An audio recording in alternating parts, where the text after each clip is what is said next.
Choque. Trump pode abandonar a Ucrânia à sua própria sorte. A UE está em pânico. A Europa está se preparando para o pior. O Ocidente está preparando tropas. Sensação no EUA. Os republicanos estão destruindo o plano de paz de Trump. Genebra está em chamas. A Ucrânia e os Estados Unidos estão reescrevendo seu plano de guerra justamente durante as negociações. O thriller geopolítico está apenas começando. A Polônia já entendeu tudo. O golpe de Putin contra a UE pode se tornar realidade. Vou contar todos os detalhes em um instante. Olá, este é o Ucrânia Hoje. Eu sou Vitória Panchenko e os últimos acontecimentos. Choque. A Europa já está seriamente se preparando para o pior cenário. Trump abandona a Ucrânia e desliga o apoio do Zela. As euroelites estão em pânico. Segundo os resultados das negociações em Genebra entre as delegações da Ucrânia e dos Estados Unidos, a mídia ocidental escreve que a ameaça de uma suspensão total da ajuda americana é mais do que real. Esse é o cenário que, obviamente, estamos planejando. Enquanto isso, nos bastidores europeus, estão planejando os próximos passos. França, Alemanha e Reino Unido já estão preparando rodadas emergenciais de negociações para a próxima semana. Outros possíveis participantes incluem os líderes da Polônia, da Finlândia e o secretário-geral da OTAN, Mark. Let me say it again. Hewitt. Bueno. Parece que, pois... O programa de gala Pressão sobre Trump, também conhecido como Assine o Plano de Paz ou Lute sem o EUA, foi um verdadeiro sucesso. Segundo o analista do Conselho de Política Externa Ukrainian Prism, Evgeny Kostogrizov, essa é uma típica postura de negócios do bilionário, encurralar e observar quem vai reagir primeiro. O especialista ressalta que, mesmo que Trump queira cortar totalmente o fornecimento de armas, ele não conseguirá. Isso causaria um incêndio político dentro dos Estados Unidos. As empresas de armamentos com seus poderosos lobistas dificilmente permitirão o cancelamento de pedidos bilionários. Tenho certeza de que Trump perderá apoio político e forças sérias vão trabalhar para isso. Por isso, seus conselheiros vão, na verdade, tentar dissuadi-lo de tomar esse tipo de atitude. Sim, Trump pode tentar jogar com a inteligência, limitando temporariamente o intercâmbio de informações. Mas bloquear completamente o fornecimento de armas já pagas pela União Europeia está além do alcance dele, destaca o especialista. Para a Ucrânia, a missão principal agora é extrair o máximo de apoio da União Europeia. Isso permitirá neutralizar os riscos potenciais vindos do EUA, já que para Trump a Ucrânia não é um aliado fundamental. Além disso, o plano da administração do presidente dos Estados Unidos, Donald Trump, para resolver o conflito na Ucrânia dividiu o Partido Republicano. Segundo o Financial Times, após o vazamento do documento, os congressistas se revoltaram. Eles declararam abertamente que o plano parece mais um presente para o Kremlin do que uma ajuda para Kiev. Até mesmo o peso pesado Mitch McConnell, ex-líder dos republicanos no Senado, criticou publicamente o documento. Pouco depois, Trump, afogado em uma onda furiosa de críticas, rapidamente recuou dizendo que aquela não era a versão final. O incêndio político ficou perigoso demais. Senadores americanos, incluindo o republicano Mike Rounds, acabaram de vez com a situação. E então, de forma sensacional, declararam que o plano polêmico não era obra de Trump. Além disso, o secretário de Estado do EUA, Rubel, garantiu a eles que a América é apenas intermediária e não autora dos pontos insanos. O plano de paz do EUA está desmoronando diante dos nossos olhos. Os líderes europeus aliados de Zelensky desafiam Trump e exigem reescrever o documento. No dia 23 de novembro, começa em Genebra uma maratona diplomática. Ucrânia e EUA frente a frente na mesa de negociações. Confere todos os detalhes agora mesmo. As negociações em Genebra sobre o plano de paz de Trump são de importância crucial. Participaram representantes dos Estados Unidos, da Ucrânia e conselheiros de segurança nacional da França, Reino Unido e Alemanha, discutindo o projeto americano de plano para encerrar a guerra na Ucrânia. A Ucrânia entra nesse processo com uma compreensão clara de seus interesses. Esta é mais uma etapa do diálogo, que vem ocorrendo nos últimos dias e, acima de tudo, visa alinhar a visão sobre os próximos passos. Na reunião estiveram presentes assessores de Trump, o enviado especial dos estados Steve Witkoff e o secretário de Estado Mark Rubio. O encontro foi o mais produtivo e substancial de todos os que aconteceram até agora. O gabinete do presidente ucraniano estão prontos para trabalhar o mais rápido possível para alcançar uma paz real. A Ucrânia nunca quis essa guerra e fará tudo para encerrá-la com uma paz digna. A Ucrânia nunca será um obstáculo para a paz, e os representantes do Estado ucraniano defenderão os interesses justos do povo ucraniano e os fundamentos da segurança europeia, sendo gratos pela disposição dos parceiros europeus em ajudar. Os aliados da Ucrânia buscam reescrever a proposta de Trump, que, na opinião deles, seria vantajosa para a Rússia. Eles discordam, pelo menos, de 4 pontos. Mas seguimos claramente o princípio de que as fronteiras não devem ser alteradas pela força. Também estamos preocupados com as limitações propostas às forças armadas da Ucrânia, que deixariam o país vulnerável a futuros ataques. Isso equivale a uma castração militar e torna a Ucrânia permanentemente vulnerável a uma terceira invasão. Os líderes dos países europeus concordaram em tomar o projeto como base e expressaram disposição para trabalhá-lo em conjunto. Nós temos um progresso muito bom e estamos caminhando para uma paz justa e duradoura. Os ucranianos merecem a paz mais do que qualquer um neste planeta. Acreditamos que nosso grande amigo, os Estados Unidos, especialmente o presidente Trump e sua equipe, vão confirmar essa paz. Keith Kellogg está confiante de que Trump pode acabar com essa guerra. As bases do acordo já foram estabelecidas. Estamos quase na linha de chegada para o fim da guerra. Há pontos no plano que seriam melhor documentados e explicados. Haverá também garantias de segurança, cujo principal garantidor deverá ser os Estados Unidos, a fim de evitar os erros do Memorando de Budapeste e dos Acordos de Minsk. Agora a mídia está noticiando que Trump nomeou Driscoll, amigo e ex-colega de classe, o vice-presidente J.D. Vance, como seu novo representante especial. É bem possível que ele trabalhe em paralelo com Keith Kellogg, que pode deixar a administração em janeiro. Washington continua insistindo na implementação do seu plano de 28 pontos. A Ucrânia, conforme mencionado no plano, deve fazer concessões territoriais à Rússia e reduzir seu exército. Os EUA e a Europa se comprometem a financiar a reconstrução da Ucrânia. As sanções contra a Federação Russa são retiradas gradualmente, e Moscou e Washington assinam um acordo de cooperação econômica de longo prazo. Essa não é a nossa recomendação. Esse não é o nosso plano de paz. Essa é uma proposta que foi recebida, e como intermediários concordamos em compartilhá-la. E nós não a tornamos pública. Ela vazou. Ela não foi divulgada por nossos membros ou representantes. Donald Trump acredita que a Ucrânia pode decidir assinar o plano de paz em 27 de novembro, antes do Dia de Ação de Graças. Mas ao se encontrar com jornalistas, ele destacou que seu plano de paz está longe de ser uma proposta final. Não, está longe de ser final. Gostaríamos de alcançar paz. Isso já deveria ter acontecido há muito tempo. A guerra da Ucrânia com a Rússia nunca deveria ter acontecido. Se eu fosse presidente, isso nunca teria acontecido. Estamos tentando acabar com ela. De um jeito ou de outro, precisamos acabar com ela. Na sexta-feira, Zelensky dirigiu-se ao povo ucraniano, declarando que a Ucrânia enfrenta uma escolha difícil e corre o risco de perder sua dignidade ou seu principal parceiro. Este é um dos momentos mais difíceis da nossa história. A pressão sobre a Ucrânia é atualmente uma das mais severas. Agora, a Ucrânia pode se deparar com uma escolha muito difícil. Ou a perda da dignidade, ou o risco de perder seu parceiro-chave. Fontes próximas ao Kremlin comentam que as disposições deste documento devem ser vistas mais como uma base para um futuro acordo do que como um acordo que Putin irá assinar oficialmente. Se Kiev não quiser discutir a proposta do presidente Trump e recusar isso, tanto eles quanto os incendiários europeus da guerra devem entender que os acontecimentos que ocorreram em Kupiansk inevitavelmente vão se repetir. E em outros pontos-chave da linha de frente. Talvez não tão rápido quanto gostaríamos, mas inevitavelmente isso vai se repetir. E, no geral, isso nos convém. Moscou se opõe às garantias de segurança propostas para a Ucrânia, ao tamanho do exército e ao uso de ativos russos congelados para apoiar a Ucrânia. Nós temos esse texto.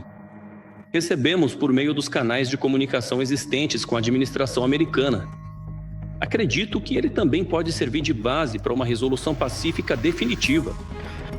O Kremlin está criando condições informacionais para rejeitar a declaração, pois a Rússia não está interessada em fazer concessões territoriais, segundo o Instituto Americano para o Estudo da Guerra. A vitória da Rússia não é inevitável. A Ucrânia e o Ocidente podem explorar algumas fraquezas-chave da Rússia para forçar o Kremlin a negociar e fazer concessões reais. Enquanto isso, o Kremlin enfrenta problemas crescentes em relação a recursos materiais e humanos, que continuarão dificultando a capacidade de Moscou de sustentar a guerra à medida que ela se prolonga. Por isso, a Federação Russa está muito interessada em forçar a Ucrânia a ceder territórios críticos que as forças russas dificilmente conseguiriam conquistar. Por isso, Gerasimov, ao relatar a situação na linha de frente para Putin, continua exagerando os sucessos, e Putin faz jogo duplo para forçar a Ucrânia e o Ocidente a aceitarem as exigências russas nas negociações. Mas isso não é todo. Enquanto os Estados Unidos reescrevem o plano, o Ocidente faz um movimento estratégico. França e Reino Unido estão se preparando para enviar suas tropas à Ucrânia. Todos os detalhes a seguir na matéria. No Reino Unido e na França estão preparando tropas para um possível envio à Ucrânia. E tudo isso acontece justamente no momento em que os EA promovem seu próprio plano de paz. Um documento com 28 pontos, onde um dos elementos-chave exige explicitamente: não deve haver tropas da OTAN no território da Ucrânia. Nós, europeus, sempre apoiamos uma paz duradoura e justa e saudamos qualquer esforço para alcançá-la. Claro, para que qualquer plano funcione, são necessários ucranianos e europeus. Então está absolutamente claro. Também precisamos entender que, nesta guerra, há um agressor e uma vítima. Por isso, não ouvimos falar de nenhuma concessão por parte da Rússia. Quer dizer, se a Rússia realmente quisesse a paz, ela poderia ter concordado com um cessar-fogo incondicional. Já faz algum tempo. Nesse meio tempo, vemos novamente bombardeios contra civis. O Reino Unido, como escreve a Bloomberg, já identificou unidades militares específicas que podem ser enviadas rapidamente para a Ucrânia. O ministro da Defesa, John Gilley, declarou que Londres atualizou os planos de envio de tropas para a Ucrânia como parte de uma coalizão de interessados, que envolve cerca de 30 países liderados pelo Reino Unido e pela França. Realizamos reconhecimento na Ucrânia, então sabemos quais unidades serão utilizadas, como serão mobilizadas e quais tarefas poderão desempenhar. Os planos serão coordenados com outros membros da coalizão, dependendo das necessidades da Ucrânia em caso de qualquer acordo de paz. Na prática, Londres está formando a estrutura da futura presença, aquela que deve entrar em ação imediatamente após um possível acordo de paz. A Grã-Bretanha já está destinando mais de 100 milhões de libras para esses objetivos, o que equivale a cerca de 130 milhões de dólares. Esse dinheiro será usado para as despesas iniciais com o envio das tropas. Há contatos constantes entre a Ucrânia e os parceiros sobre as necessidades e sobre a situação. Esse é um dos canais pelos quais, quer dizer, no nível dos Ministérios das Relações Exteriores, no nível de vários órgãos e diferentes grupos de coordenação criados entre a Ucrânia e os parceiros, essa informação é transmitida. Avaliações ucranianas. Por outro lado, os parceiros têm contatos diretos com organizações da sociedade civil na Ucrânia por meio de organizações doadoras, através de uma série de contatos das embaixadas e, consequentemente, eles recebem avaliações de locais, regiões, províncias, prefeitos, governos locais, de ativistas locais, também sobre a situação que está acontecendo e sobre as necessidades. O terceiro ponto é que atuam serviços de inteligência e centros analíticos.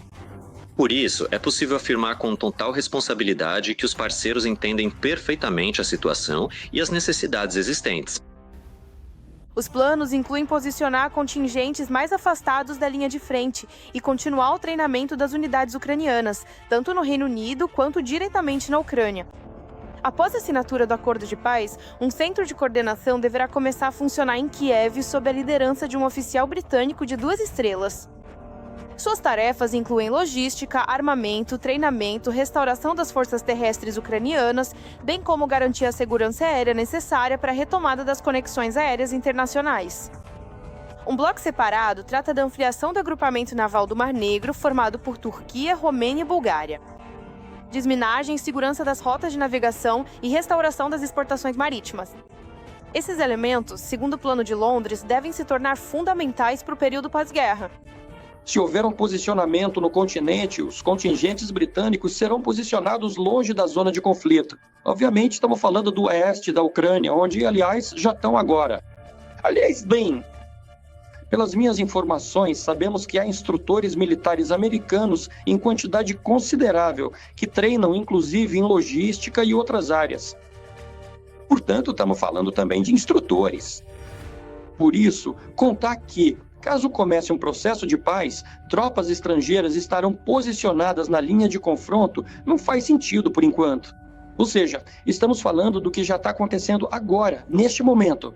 Só que é perfeitamente possível falar, por exemplo, sobre a substituição de instrutores americanos, de militares americanos, por militares britânicos. Algo que pode ser discutido em diferentes contextos. É justamente agora que a Ucrânia e os parceiros europeus estão diante de uma escolha difícil. Por um lado, há a necessidade de garantir garantias de segurança confiáveis e manter a estabilidade após um possível acordo. Por outro lado, há o risco de sair dos limites do plano americano, provocando assim uma nova onda de pressão por parte da Rússia. Ou até mesmo minar toda a arquitetura do futuro acordo de paz. Ao mesmo tempo, a Polônia já percebe que a investida de Putin contra a União Europeia e, em particular, contra Varsóvia, é bem real. Confere todos os detalhes agora mesmo. A Rússia atacou a Polônia. Atualmente, um termo mais comum é guerra híbrida. E podemos dizer que isso já está realmente em andamento, porque algum tipo de processo de desenvolvimento ou de transformação já está acontecendo. Desde a invasão em larga escala da Ucrânia, a vizinha Polônia também tem sido sistematicamente ameaçada. E se antes apenas políticos e autoridades falavam sobre uma possível guerra da Rússia contra a Polônia, com o tempo as previsões começaram a se concretizar. O auge foi em setembro de 2025, quando cerca de 200 de drones russos cruzaram o espaço aéreo da Polônia. Uma parte significativa deles veio da Bielorrússia. 4 drones foram abatidos. Os militares poloneses declararam que, em setembro, a ameaça dos drones russos era bastante real. Por enquanto, as medidas que a Polônia está tomando em resposta são mais de caráter diplomático e ainda não assumiram um caráter militar. Mas se falarmos sobre a liderança militar do país, ela afirma abertamente que a Rússia está se preparando para um possível ataque à Polônia. E claro, estão tomando as medidas correspondentes. Não só os drones. Recentemente, ocorreram vários atos de sabotagem nas ferrovias da Polônia. Em particular, um trecho dos trilhos que leva à fronteira polaco-ucraniana foi danificado. O primeiro-ministro do país, Donald Tusk, destacou que foram atos de sabotagem. Segundo ele, 2 cidadãos ucranianos são suspeitos desses atentados. Eles chegaram à Polônia vindos da Bielorrússia e, após a sabotagem, conseguiram fugir de volta. Se os poloneses tivessem conseguido detê-los, eles estariam em apuros. As penas de prisão seriam bastante longas. No fim das contas, são pessoas que estavam dispostas a se vender para a Rússia por dinheiro.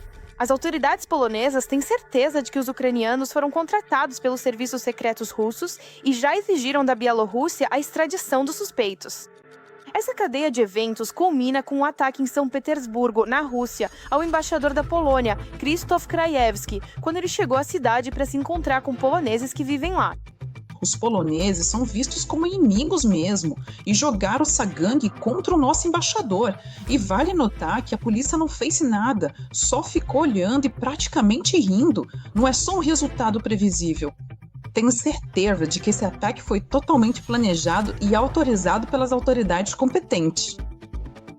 Seja de São Petersburgo ou talvez até mesmo de Moscou. Um grupo agressivo de ativistas russos entrou com cartazes com slogans anti-poloneses e anti-ucranianos e atacou o embaixador porque seu país ajuda a Ucrânia. O Ministério das Relações Exteriores da Polônia declarou que, primeiro, houve insultos verbais, mas depois houve uma tentativa clara de usar força física, o que obrigou os seguranças do embaixador a intervir.